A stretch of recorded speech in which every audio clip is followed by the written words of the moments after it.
is a two-spirit individual. I mean, really, this is your Policymakers Playbook. You are the witness called by the Democrats on this committee, so I assume you reflect their views. Well, you don't want to fund the police. You want to fund safe spaces for two-spirit individuals.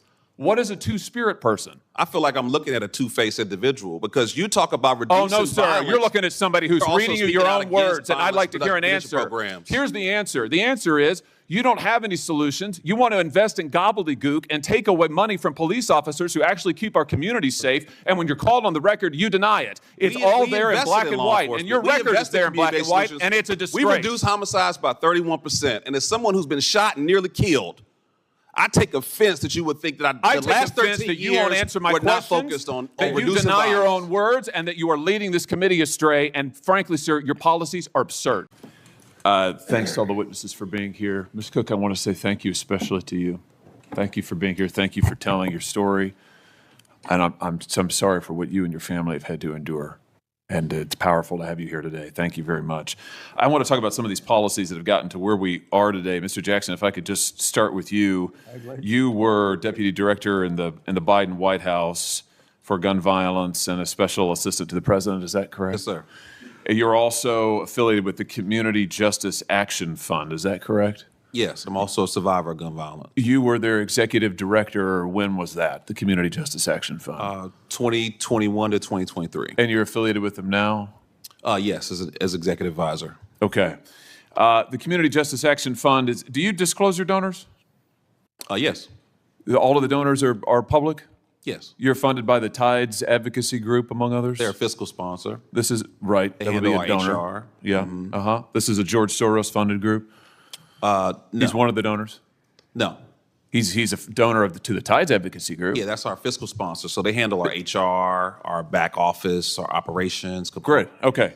Great. So in other words, we're one of 300 organizations. Right. That they run. You are a subset of them. Pay them to be a fiscal sponsor. Well, you are a subset of that organization, which he helps to fund. Right. Okay. All right. Just wanted to get a level set here. So I want to ask you about some of the policies that you've advocated because they're exactly what we see implemented in these blue cities, like defunding the police. No. Oh, indeed. That's not. We advocate for. Wait, I haven't asked a question yet. We'll get to. I've got a lot of questions. Believe me, and I'll give you time. Mm-hmm. So let's talk about this report that you issued when you were executive director, a Policymakers Playbook. And I'll ask you to enter it into the record, Mr. Chairman. Great. Without objection. Thank you. In this report, you advocate, and I quote now, defunding the police because the long-term goal is fundamentally to reimagine how the state serves its citizens in the project of public safety. You go on to say police departments traumatize residents through a destructive cycle of racist over-policing, and the answer is not to add any more money to police budgets. Talk to me about, why is it that denying policing to the most vulnerable communities is a solution? I know that's what the blue cities are doing, but why is that a good idea? Well, look, I in no way stand with defunding law enforcement.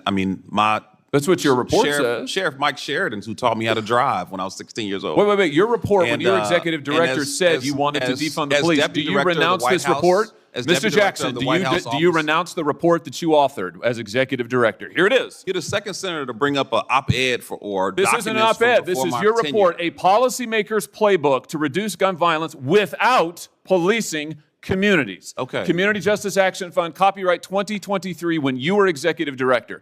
Now you say you don't know anything about it. Now you say that you haven't heard of it, just like the Democrats who all of a sudden say, we're all for the police. They've been advocating defunding them for years. Okay, well, you can look at documents or you can look at results. My question is, do you renounce this report now? You say you no longer agree with this. And my answer is that I led the efforts to invest $42 billion in law enforcement. You've advocated defunding the police as executive director of an organization that you still lead and are affiliated with. Never see me advocate for that directly. What you see me advocate for is a comprehensive approach to reducing violence. Right. The comprehensive approach is defunding the police, which is what this says. The entire time. This is so typical of what the Democrats do now. After your policies have transparently failed and led to the deaths of millions of Americans, now you say you've never heard of defunding the police. Your own report recommends it on page after page after page. Let me ask about something else you say. Here's what you say we ought to invest in. Instead of funding the police, here's what we ought to invest in.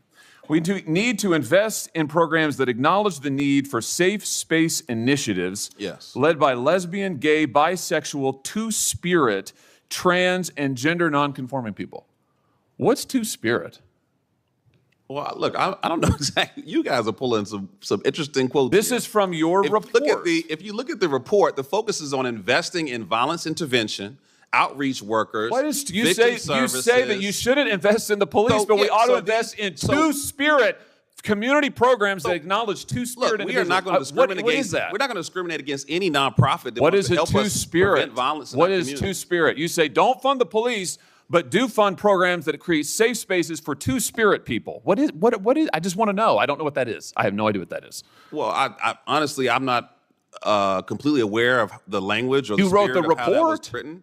But what I'm telling you is that In that final exchange, as Senator Josh Hawley's words echoed through the chamber, your own report recommends it, page after page after page. The air in the hearing room seemed to harden. The former Biden advisor sat silent, caught between denial and deflection, as the senator pressed the charge that a call to reimagine policing had become a call to dismantle it. This was no longer a policy debate. It had become something else, a moral confrontation about truth, accountability, and the cost of ideology. Moments like this, raw and unscripted, pierce the veil of Washington's ritualized politeness. They reveal the deep fracture running through America's political soul. The collision between rhetoric and reality, between what is written on paper and what is lived in neighborhoods where sirens once meant safety. Hawley's words weren't just a challenge to a witness, they were an indictment of a culture of denial, of a political establishment that speaks in careful abstractions while real families bury their dead.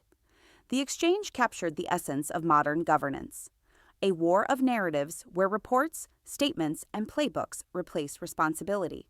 One man demanded clarity. Do you renounce this report? While the other retreated into bureaucratic fog.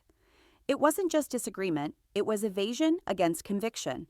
And as the cameras rolled, it became theater for a nation desperate to see truth forced into daylight. There is something profoundly American about this moment. The spectacle of power questioning power, of elected officials turning the machinery of government into a mirror. Yet the reflection is grim. What began as a discussion about violence in America turned into a study of moral violence, the way language itself can wound, obscure, and absolve. The words defund, reimagine, safe spaces, and two-spirit floated across the hearing room like fragments of two separate realities colliding in one building. For Senator Hawley, it was a crusade to expose what he saw as the hypocrisy of elites who preach compassion but produce chaos. For Mr. Jackson, it was a defense of nuance, the idea that policy is complex, that reform requires experimentation. But in that complexity, Hawley found what he called a dangerous simplicity, the refusal to admit failure.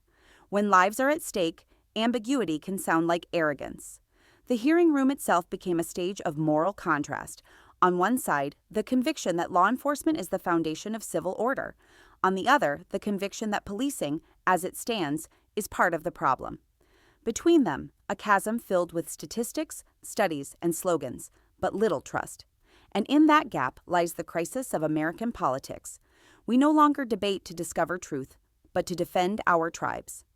As the senator demanded answers about donors, funding networks, and Soros-linked advocacy, the camera caught faces stiff with discomfort.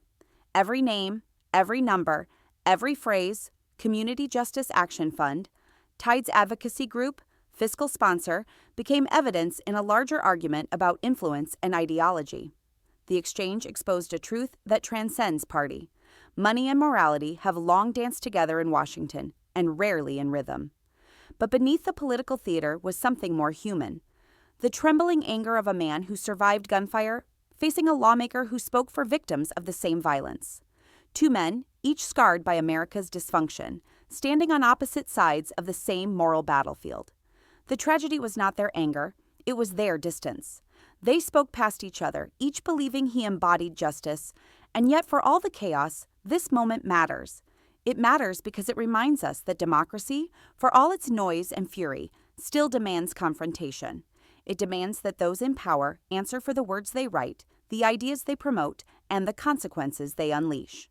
Whether you see this as a righteous interrogation or a partisan ambush, the fact remains: accountability must survive ideology. The scene ended not with resolution, but with exhaustion. The chairman's gavel struck, cutting through the argument like a blade. The words, "I don't think we're getting any place," hung in the air, an unintentional epitaph for too many hearings, too many promises, too many years of circular debate. Yet even in that fatigue, the truth lingered. Somewhere between those words and the silence that followed lies the measure of a nation still fighting over what justice means. Outside the hearing room, the world moved on. Cameras were packed, statements drafted, clips uploaded. But for those watching, for citizens trying to make sense of it all, this was more than political theater. It was a glimpse into the soul of the Republic, a nation divided between security and compassion, law and reform, conviction and confusion, a nation still trying to reconcile freedom with order. In the end, Senator Hawley's final words carried a weight that outlasted the argument. Your policies are absurd, brutal, blunt, and yet in their own way, they reflected the desperation of a people who feel unseen and unprotected. The witness's retort, "As someone who's been shot and nearly killed, I take offense," was equally human, equally real, pain against pain, truth against truth. No winner, only reflection. And so, as the camera fades and the marble walls swallow the echo of raised voices, we are left with the question that defines our time: who will protect us, and from whom? The answer may not be written in any report. It may not come from the halls of Congress at all. It will come from citizens who demand more than speeches, who demand courage. Because democracy does not die in noise, it dies in apathy. And in moments like this, when the system feels broken beyond repair, remembering that truth still matters is an act of rebellion. This was Congress Chronicle. For those who still believe accountability must outlive the headlines, stay vigilant, stay informed, and never look away. Subscribe to the Capitol Watch and help us keep the light on inside the chambers of power.